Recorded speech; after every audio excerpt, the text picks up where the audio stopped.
बुध का कर्क राशि परिवर्तन 8 जुलाई 2023 को 12:48 पर बुध ग्रह मिथुन राशि से कर्क राशि में गोचर करेंगे और 25 जुलाई तक लगातार कर्क राशि में गोचर बुध करने वाला है। राशि चक्र के अंदर यदि कर्क राशि को देखेंगे तो चतुर्थ स्थान, चतुर्थ भाव, चौथा घर, चौथा जो घर होता है हमारे जीवन में, हमारी सुख सुविधाएं, हमारी बैंक बैलेंस, भूमि, भवन, वाहन, रहन सहन, जीवन का एक तरह से एक स्ट्रक्चर को समझा जा सकता है। बुध ग्रह जो है चतुर्थ भाव में जब गोचर करेंगे तो यानी कि केंद्र के अंदर आ जाएंगे। केंद्र में कोई भी ग्रह जब गोचर करता है तो उसके अंदर केंद्राधिपति पावर प्राप्त हो जाती है। बुध का काम वाणी, स्किन, हमारी वाणिज्य, कर्म, व्यापारिक क्षमता और बातचीत, प्रेजेंटेशन, इन सभी चीज़ों पर बुध का एक विशेष प्रभाव होता है। अब बुध का गोचर केंद्र में होने का मतलब होता है कि कहीं ना कहीं एक सकारात्मक वातावरण की ओर इसे हम देख सकते हैं। बुध जब कर्क राशि में गोचर करेंगे तो कर्क राशि के स्वामी चंद्रमा होते हैं, यानी कि चंद्रमा और बुध पिता पुत्र होते हैं। परंतु चंद्रमा बुध को अपना पुत्र मानता है और बुध अपना जो चंद्रमा को जो बुध ग्रह है ये अपना एक तरह से शत्रु मानता है। इन दोनों का एक नैसर्गिक योग देखेंगे तो ये सम रहते हैं, ना ये मित्र हैं ना शत्रु हैं। परंतु पिता के घर में आगमन होगा बुध का, तो इसीलिए इस गोचर को आपको समझना, आपको अपने राशि के अनुसार, जन्म राशि के अनुसार समझना आपके लिए बहुत जरूरी है। पूरी सभी 12 राशियों का मेष राशि से मीन राशि तक विश्लेषण आपको बताएंगे गोचर ग्रह चार्ट के माध्यम से। इस चार्ट के आधार पर आपको संपूर्ण विश्लेषण बताने वाले हैं। दिव्यरत्न ज्ञान चैनल में आपका बहुत बहुत हार्दिक स्वागत करते हैं। नमस्कार, जय माता दी। बुध ग्रह हमारे जीवन में एक बेहद शानदार प्रभावशाली ग्रह होता है। जिस व्यक्ति के जीवन में बुध का अनुकूलता होता है वही व्यक्ति के अंदर बातचीत का तरीका, उसके वाणी का महत्व और उसके भाषण को पूरी दुनिया सुनना पसंद करता है। तो बुध के इस गोचर कालखंड को यानी कि 8 जुलाई से लेकर के 25 जुलाई तक समझेंगे। ये थोड़े समय के लिए ही ये गोचर हो रहा है क्योंकि बुध इसके बाद वक्री होने वाले हैं। तो ये अभी वक्री से पहले कुछ समय के लिए शुक्र का गोचर आपके लिए बहुत ही महत्वपूर्ण रहेगा। मेष राशि के दृष्टिकोण से यदि समझें, मेष राशि के लिए सबसे पहले बात करेंगे तो बुध का चतुर्थ भाव में गोचर होने का मतलब होता है ये आपके पराक्रम और आपके संघर्ष के अंदर आपको विशेष सफलता, कामयाबी और आपके वाणी के अंदर भी कहीं ना कहीं थोड़ा सा आपको संयम बरतना होगा। लगातार आपको अपने हार्ड वर्क को करते रहना होगा और आपकी मेहनत ही आपके लिए विशेष सफलता का कारण बनेगा। और इस पूरे बुध के गोचर के दौरान आपको अपने भूमि, भवन, वाहन, सुख सुविधाओं को थोड़ी सी बेहतर करने का आपको अवसर मिलेगा। वृषभ राशि, वृषभ राशि वाले जातकों के लिए बुध का गोचर तृतीय भाव में होगा और तृतीय भाव में यानी कि पराक्रम में जब बुध गोचर करेंगे तो भाग्य में बुध की दृष्टि होगी। और भाग्य में बुध की दृष्टि का मतलब होता है कि पंचमेश और भाग्येश का एक संयोग बन जाना। भाग्योदय का आपको अवसर मिल सकता है। बेहतर डेवलपमेंट, बेहतर जिम्मेदारियों को आप यहाँ पर बढ़ता हुआ देख सकते हैं। इस समय में आपको अपने करियर के अंदर विशेष सफलता मिल सकती है। एजुकेशनली आपको शानदार सफलता की प्राप्ति हो सकती है, गवर्नमेंट जॉब की प्राप्ति हो सकती है और लव लाइफ आपका बेहद तंदुरुस्त इस समय में बन सकता है। नए कुछ रिश्ते जुड़ सकते हैं, जो रिश्ते आपके जीवन में भाग्योदय के कारण आपके बन सकते हैं। मिथुन राशि वाले जातकों के लिए बुध का गोचर बहुत ही शानदार है, द्वितीय भाव में होगा और द्वितीय भाव से बुध का अष्टम में दृष्टि योग बनता है। ऐसे समय में आपके जीवन में अचानक कुछ बड़े परिवर्तन, बदलाव की आप कल्पना कर सकते हैं।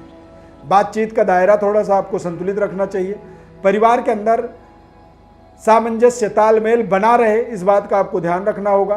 धन को लेकर के असंतुष्टि महसूस ना करें। कई बार धन को लेकर के व्यक्ति अपनी भावनाओं को व्यक्त करता है कि मेरे पास नहीं है, मैं गरीब हूँ, मैं ये हूँ, वो हूँ। इस तरह की बातचीतों का अपने जीवन में आपको परित्याग करना चाहिए। इस समय अवधि के अंदर आपके जीवन में अचानक कुछ बड़े परिवर्तन, बदलाव के योग बन रहे हैं। बहुत धैर्यतापूर्वक अपने समय का इस्तेमाल आपको करना होगा। लगातार आपको अपनी डेवलपमेंट को बनाए रखना होगा। कर्क राशि वाले जातकों के लिए बुध का गोचर द्वादश भाव में, बुध का गोचर कर्क राशि में ही होगा। बुध यदि लग्नस्थ जब गोचर करते हैं तो ऐसे समय में व्यक्ति के अंदर बौद्धिक विकास होता है, व्यापारिक कुशलता की प्राप्ति होती है, यानी कि व्यापार में सफलता के कुछ ऐसे मार्ग आपको मिलते हैं। सिक्स सेंस की जागृति होती है, आत्मज्ञान का विस्तार होता है और पद प्रतिष्ठा का भी इंक्रीमेंट होता हुआ इस समय में आप देख सकते हैं, क्योंकि बुध का गोचर आपको नए तरीके की संतुष्टि प्रदान करेगा। सिंह राशि के जातकों के लिए बुध का गोचर द्वादश भाव में और द्वितीय होकर के द्वादश भाव में बुध जब गोचर करेंगे तो ऐसे समय में बुध एक तरह से विपरीत राजयोग का निर्माण करते हैं।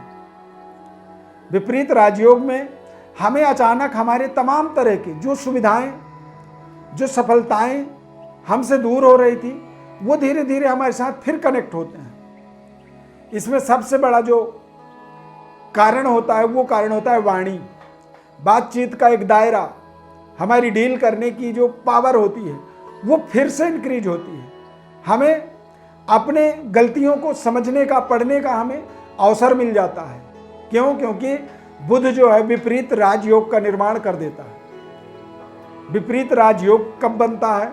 जब कोई ग्रह बुरे बुरे स्थानों का स्वामी होकर के बुरे स्थान में ही गोचर करता है, तो उसकी एक तरह से सारी बुराइयां खत्म हो जाती हैं और उसके अच्छे प्रभाव व्यक्ति के ऊपर एक्टिवेट हो जाता है। उसी को विपरीत राजयोग कहते हैं। कन्या राशि वाले जातकों के लिए बहुत शानदार गोचर बुध का होगा।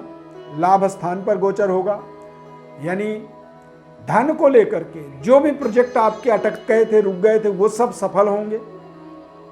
फाइनेंशियली सशक्तिकरण आपकी इंक्रीज होगी। आर्थिक समृद्धता आपके जीवन में आपके नए जीवन के परिभाषाओं को समझने का आपको अवसर देगा और नए तरीके की डेवलपमेंट में आपको विशेष सहयोग करेगा। तो ये आपके लिए एक विशेष लाभदायक मूवमेंट साबित हो सकता है 8 जुलाई से 25 जुलाई के मध्य का जो समय रहेगा। तुला राशि वाले जातकों के लिए बुध का गोचर 10th हाउस में, 10वें घर में और भाग्येश होकर के जब कोई ग्रह 10th भाव में गोचर करता है तो भाग्योदय के अवसर, धर्म कार्यों में आपकी रुचि निरंतर बढ़ती है। पिता और पिता तुल्य लोगों के साथ में आपकी अनुकूलता बनी रहती है और पूरे परिवार का माहौल बेहद शानदार रहता है। पारिवारिक सुख सुविधाओं का लगातार इंक्रीमेंट, डेवलपमेंट और भाग्योदय का आपको मार्ग मिलता है। भाग्योदय की आपको अनुभूति भी प्राप्त होती है। तुला राशि वालों के लिए वृश्चिक राशि वाले जातकों के लिए शुक्र का गोचर आपके भाग्य में, और भाग्य में जब कोई ग्रह जाता है तो निश्चित रूप से वो विशेष शुभ फल देता है। वृश्चिक राशि वाले जातकों के जीवन में यदि देखा जाए तो सप्तमेश भाग्य में गोचर करेंगे तो आपके जीवन साथी का भाग्य इस समय आपको साथ दे सकता है। व्यापारिक कुछ बड़े निर्णय आपके व्यापार को उच्च स्तरीय लेवल पर लेकर के जा सकते हैं। आमदनी का लेवल आपका इंक्रीज हो सकता है। आर्थिक समृद्धि, सशक्तिकरण और जीवन में एक तरह से नई आत्मबल, नई कॉन्फिडेंस इस शुक्र के बुध के गोचर से आपको प्राप्त हो सकता है। धनु राशि के जातकों के जीवन में बुध का गोचर आपके अष्टम भाव में होगा। सप्तमेश अष्टम भाव में जब गोचर करेंगे धनु राशि वालों के लिए तो थोड़े से पारिवारिक समस्याओं से बचने का आपको रास्ता ढूंढनी चाहिए।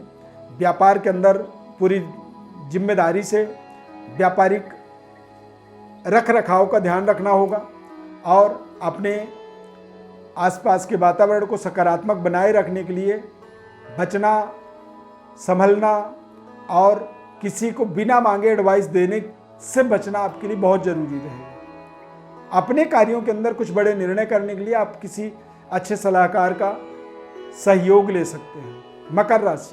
मकर राशि वाले जातकों के लिए बुध का गोचर सप्तम भाव में यानी कि भाग्येश सप्तम भाव में जब गोचर करता है तो भाग्योदय का शानदार अवसर प्रदान करता है। व्यापारिक सफलता, पारिवारिक सुख शांति और लगातार फाइनेंशियली संतुष्टि प्रदान करने में यह आपको सहयोग करता है। कुंभ राशि वाले जातकों के लिए बुध का गोचर छठे भाव में यानी कि पंचमेश छठे भाव में जब गोचर करते हैं तो ऐसी स्थिति में थोड़ी सी हमारी हार्डवर्क, हमारी मेहनत, हमारी संघर्ष बढ़ती है, परंतु ऐसे समय में हमें अपने कर्जों का निराकरण मिलता है, न्यायालय से हमें विजय की प्राप्ति हो जाती है और हम लगातार जिन प्रोजेक्टों को हासिल करना चाहते हैं उन प्रोजेक्टों के तरफ हम अपने आप को आगे बढ़ा पाते हैं। इसीलिए ये बहुत ही शानदार है, अनुकूल समय है।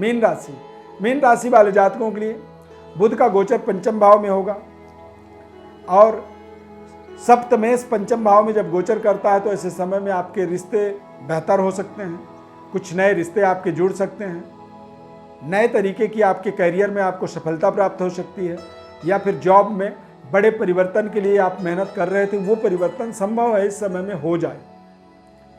नए रिश्ते जुड़ सकते हैं, लव लाइफ आपका स्ट्रांग हो सकता है और इस समय अवधि में किसी भी तरह के एग्जाम्स को यदि आप दे रहे हैं तो उसके रिजल्ट बहुत शानदार आपके पक्ष में आ सकते हैं। प्रिय दर्शकों, ज्योतिष परामर्श आप चाहते हैं या फिर गोचर ग्रहों को और बारीकी से समझना चाहते हैं तो हमारे व्हाट्सएप नंबर पर अपनी बड़ी डिटेल भेजें। हमारे तरफ से आपको संपूर्ण विश्लेषण, जन्म कुंडली का, गोचर कालखंड का और आपके सभी प्रकार के जरूरतों की पूर्ति हम अपने द्वारा, अपने विश्लेषण के द्वारा आपको बताते हैं, जो निःशुल्क रूप से होता है। चैनल को आप सब्सक्राइब जरूर करें। फेसबुक पेज पर देख रहे हैं तो पेज को आप लाइक करें। आप सभी का समर्थन, सहयोग हमें मिलता है, इसके लिए बहुत बहुत धन्यवाद। जय माता दी।